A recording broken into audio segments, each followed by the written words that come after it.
بیا طالبانو سترګې آینه ده. سترګې هم یوه ډېره لویه دنیا ده. طالبانو علما په دې ډېر بحث کوي.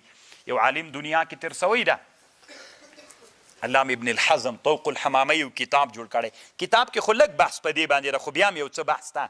ډېر بحث طالبانو په دې کتاب کې په رقیب باندې ډېر بحث ده، چې دوه مینان وي طالبانو، دا رقیب په منځ کې دا ډېر بد په سړي لګېږي که نه، چې ته هلته مجلس شروع کړی او دی درته راسي ای تاسې مجلس تر خراب کړي. په رقیب ډېر بحث کړی طالبانو په سترګو باندې. سترګو کې طالبانو یو څومره لویه دنیا پرته ده. سترګې زاړي درته ګوري، درته زاړي، دغسې درته زاړي، خاندي، وعده کوي، ډاروي دی، تهدیدوي دی. سترګې طالبانو مینه درکوي مازې په کتلو باندې. طالبانو څومره نادرې دي په سترګو کې طالبانو. د سترګو ځان ته علوم دي. الله عز وجل مو علما که طالبانو.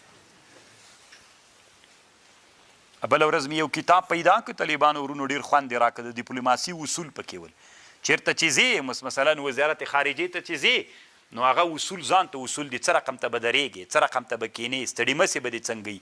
دا اصول قواعد پکې دي که نه، د دنیا سره به همغسې تعامل کوي. داسې نه چې داسې خوړین ناست دی چې ځې خارجۍ پالیسي دپاره ځې ځان ته خپل ډپلوماسي اصول لري، یا به په مخ باندې بیایې. الحمدلله طالبانو علم ډېر ده. نو نور که هېڅ شي هم نه وي، دغسې تس لاړ سئ طالبانو. خو دا یو فکر سو د سره چې موږ باید ټول علوم را ژوندي کړو.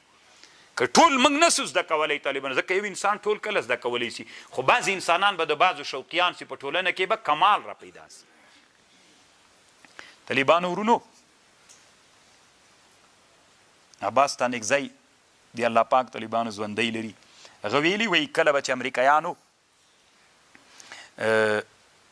موږ سره هلته هغه کولي، څه ورته وایي، په مجلسونه به یې کول، هغه مذاکراتو کې طالبانو هغوی به داسې کول. یو څه امریکایان به داسې ناست ول، د علمي قیافې به ناست ول. هغوی به دې دپاره ناست ول چې د موږ دا چا چې مذاکرات کول، د دوی مخونه به یې څارل. مثلا یوه خبره به چې وسوله که نه، دوی به نوې یوه خبر راوړه چې ته ودرېږئ، دوی مخونو کې څومره په هغې باندې هغه راځي، د مخونو نه به استدلال کو، څومره هغه پې کېږي، څومره مني یې نه مني. خپل منځ کې یو بل ته د اشارې داسې کوي که نه، چې اشارو نه داسې کله داسې اشاره یي چې اوس سره کلک څه پاسته به یې ومنو. د اشارې د سترګو نه داسې معلومیږي. کله کله سړی داسې اشاره ورته کوي که نه یو چا ته، چې معنا اوس لږ کلک څه ورسره پاسته به بیا ومنو. د ټولو اشارو نه به استدلالات کول. طالبانو ووایه په اسلامي امت کې نابغګان لرې؟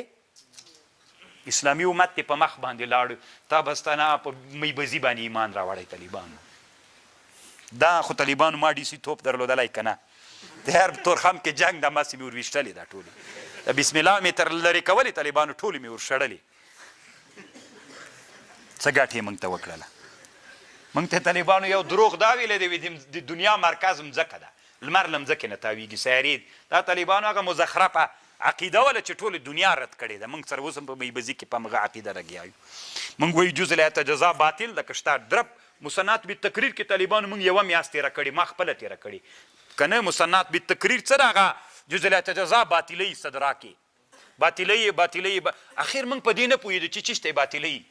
اوس موږ پوه سو طالبانو چې کاپیرانو همغه جز الاعتجزا څومره تقسیم کړی. طالبانو اتوم یوه ذره ده، داسې ذره ده چې دوی تقسیم کړې ده طالبانو، چې فزیک کې څومره لوی بحث پې باندې کېږي. موږ وایي تقسیم قبلۍ که نه قبلۍ، هغوی لاړل طالبانو تقسیم یې کړله. سبحان الله.